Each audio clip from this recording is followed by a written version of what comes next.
Bien, vamos a iniciar entonces el desarrollo del tema denominado como sistema financiero.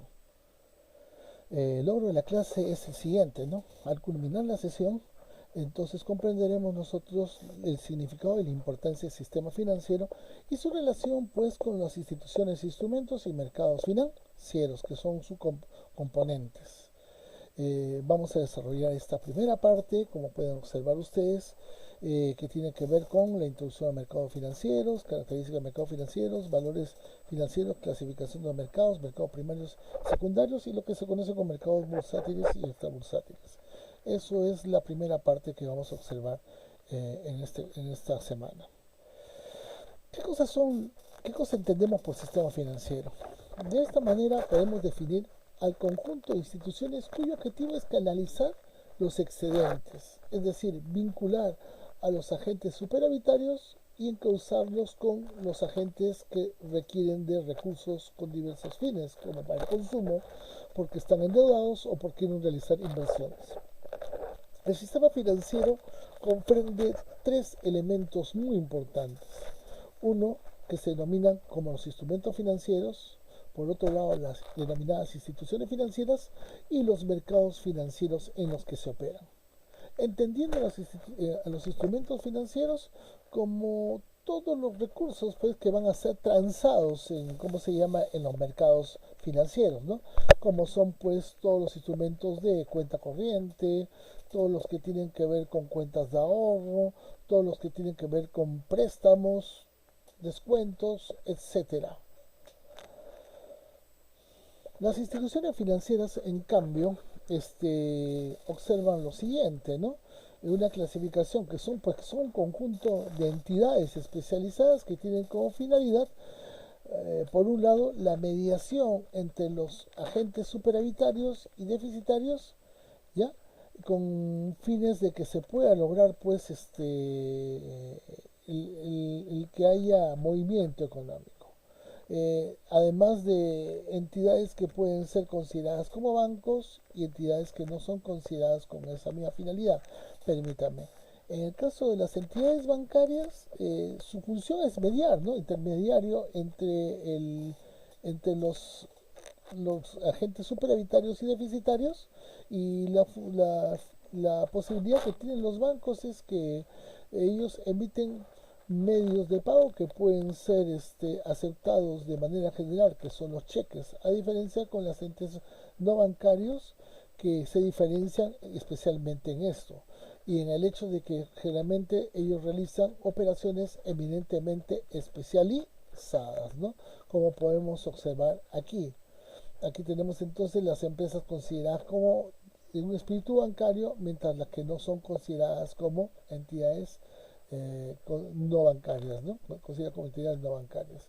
Tenemos que entender también que aquí también que quepan los entes reguladores, como sería la Superintendencia de Mercado de Valores, la Superintendencia de Banca y Seguro, el Ministerio de Economía y Finanzas y una serie de entidades que tienen que ver con el financiamiento del Estado, como es el Banco de la Nación. ¿Qué cosa es el mercado? Ya yéndonos a al tercer elemento importante de lo que se conoce como sistema financiero. En el pasado era considerado como el lugar físico, hoy día con el avance de la tecnología ya no puede ser considerado simplemente como un lugar físico, sino como más bien como un ambiente o medio, que puede ser inclusive digital, donde se pueda permitir confluir a los agentes que desean colocar recursos con los agentes que desean tomar esos recursos.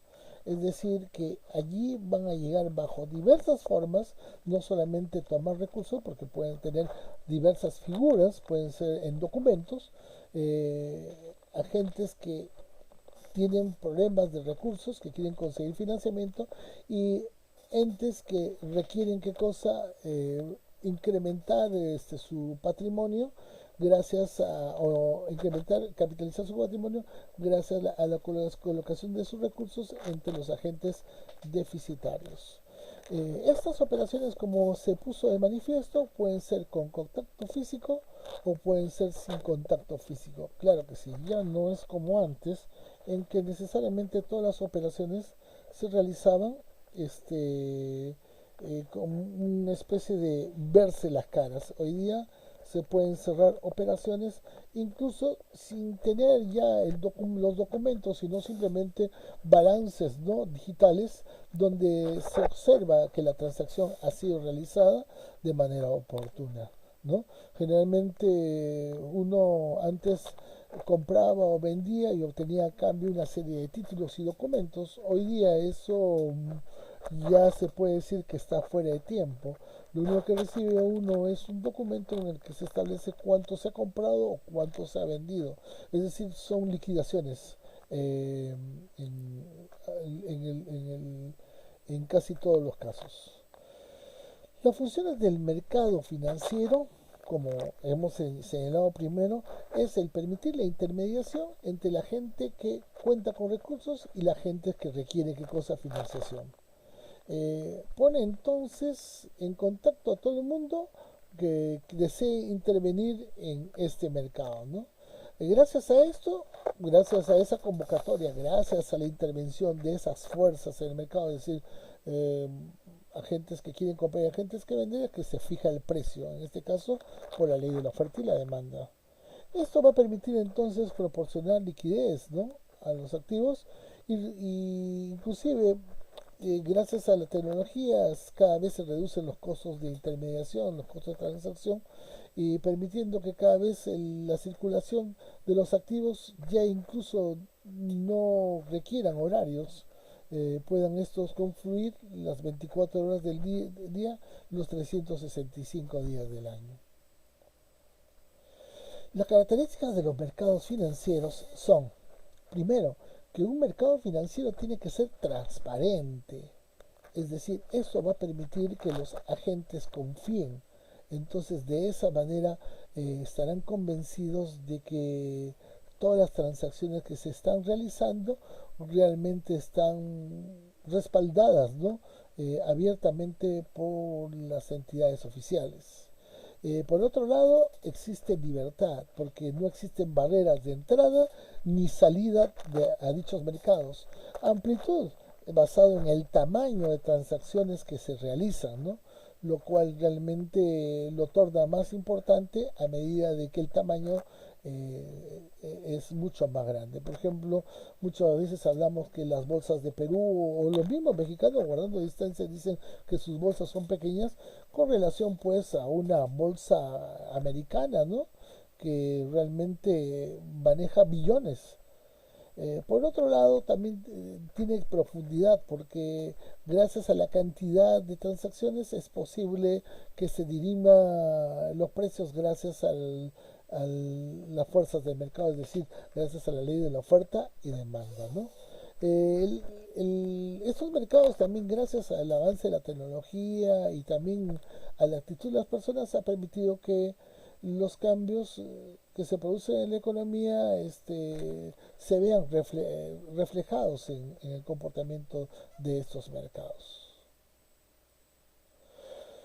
Los factores que influyen en la eficiencia de los mercados es el hecho de que las transacciones tienen que ser continuas, la que no estamos pudiendo apreciar en estos días, seguramente va a traer muchísima cola debido a la pandemia. Que haya una correcta información económica y financiera, claro, porque es uno de los principios de un mercado de competencia, ¿no? Que exista un elevado número de activos que puedan ser negociables, ¿no? Los mismos que aparecen y desaparecen de acuerdo a su demanda, ¿no? Es decir, nada está hecho para durar para siempre. La facilidad para transferir es un punto muy relevante. Los títulos se encuentran repartidos entre muchos inversores, claro, porque ellos tienen la actitud de diversificar, ¿no? Entonces no se pueden generalmente encontrar títulos centralizados entre uno u otro agente, sino generalmente están repartidos de una manera global, ¿no? Las operaciones tienden a ser normalizadas o estandarizadas, es decir, tal como se opera aquí en Perú, se opera en China, en Estados Unidos, Reino Unido, etcétera. Y la especulación es reconocida como necesaria, claro que sí, porque gracias a la especulación es que puede funcionar estos mercados. En la medida de que haya alguien dispuesto a comprarte, entonces va a ser posible que haya negocio, por ejemplo, a nivel de los derivados, ¿no? De repente tengo una percepción de que el tipo de cambio va a subir en los próximos meses, entonces soy capaz de comprometerme a un futuro o un forward, y por el otro lado habrá un especulador que seguramente considera todo lo contrario y estará dispuesto a tomar riesgos haciendo una operación contraria a la que yo le propongo. Por eso, la existencia de una especulación no solamente es importante, sino completamente necesaria. Clasificación de los mercados financieros. Los mercados financieros se clasifican de diversas maneras. Aquí vemos que de acuerdo a su funcionamiento, de acuerdo al momento de transacción, por el tipo de derecho, según el grado de formalización, por el plazo de entrega y por el plazo de vencimiento, lo cual vamos a ver a continuación. Según su funcionamiento, claro, el mercado puede ser de carácter directo como indirecto. Directo cuando las transacciones son realizadas entre las dos partes, ¿no? En este caso estamos viendo las operaciones que se realizan de compra y venta de instrumentos a través de la bolsa de valores. En cambio, a nivel de indirecto es que cuando se canalizan, por ejemplo, en operaciones de ahorro por parte de agentes superavitarios que canalizan los recursos hacia las entidades financieras como los bancos, que a su vez esos recursos terminan por prestarlo a entes deficitarios, ¿no? Entonces, haciendo en este caso el rol de intermediario, tornando la operación de carácter indirecto. Por el momento de la transacción, las operaciones pueden ser de carácter primario cuando son primeras emisiones, es decir, cuando el título por primera vez ve la luz, y de mercado secundario cuando estas operaciones lo que trata es operaciones eminentemente de reventa. Por el tipo de derecho, los mercados de deuda pueden estar comprometiendo hasta cierto punto flujos futuros de fondos, ¿no? Estos son menos volátiles porque como son títulos de renta fija, están más que todo adscritos a tasas de interés. Y ese flujo permite un movimiento constante de dinero. Generalmente estos recursos son para respaldar inversiones de manera a nivel de cartera, ¿no? Son ideales para personas que de repente tienen una actitud menos agresiva, más conservadora. Y estos pueden ser de corto, mediano y largo plazo. Pero no están libres de riesgo porque muchas veces se ha visto de que buenos pagadores de un momento a otro optan por simplemente no realizarlo por situaciones de crisis domésticas o simple y llanamente por guiados por la especulación. Los mercados de acciones, en este caso, se denominan estos títulos de renta variable y se comercializan estos activos con, obteniendo futuros fondos para la empresa emisora, ¿no? Y estos estarán en función al éxito económico comercial que tengan las mismas. Esto generalmente se realiza a través de la bolsa de valores. Según el grado de formalización, los mercados pueden ser organizados como pueden ser no organizados. Es decir, aquellos donde existen normas y reglamentos y aquellos donde no siguen los mismos. Un ejemplo del mercado organizado podría ser la bolsa de valores y un mercado no organizado puede ser lo que se conoce como el over the counter, que en realidad son contratos que se hacen entre dos entidades por un bien financiero, ¿no? El plazo de entrega también hasta cierto punto puede ayudarnos a una clasificación. Por ejemplo, en el caso del mercado de efectivo, cuando se hace compras y ventas, puede que la operación se trance en un término no más allá de 24 hasta 48 horas. Mientras que en un mercado de derivados se transan una serie de obligaciones que pueden ser recién convertidas en efectivo en periodos mayores a ese plazo, inclusive varios meses. Los mercados financieros comprenden también lo que se conoce como el mercado de dinero o de recursos a cortísimo plazo, ¿no? El mercado monetario en este caso es el típicamente comercial, ¿no? Por el lado del mercado de capitales, más que todo es el mercado donde se busca recursos a larguísimo plazo, ¿no? Mayor a un año. Y el mercado de derivados o de contratos que respaldan operaciones basadas en un activo que los respalda, que es un subyacente, que puede ser un índice, puede ser la promesa de comprar una moneda extranjera a un tipo de cambio preestablecido, etcétera. Solamente para terminar, podemos nosotros estar observando aquí en la parte alta del sistema financiero los entes reguladores y a continuación más abajo las entidades o instituciones que conforman el sistema financiero nacional. Entre las principales entes podemos ver entonces en este caso la Superintendencia de Banca y Seguros y la Superintendencia de Mercado de Valores.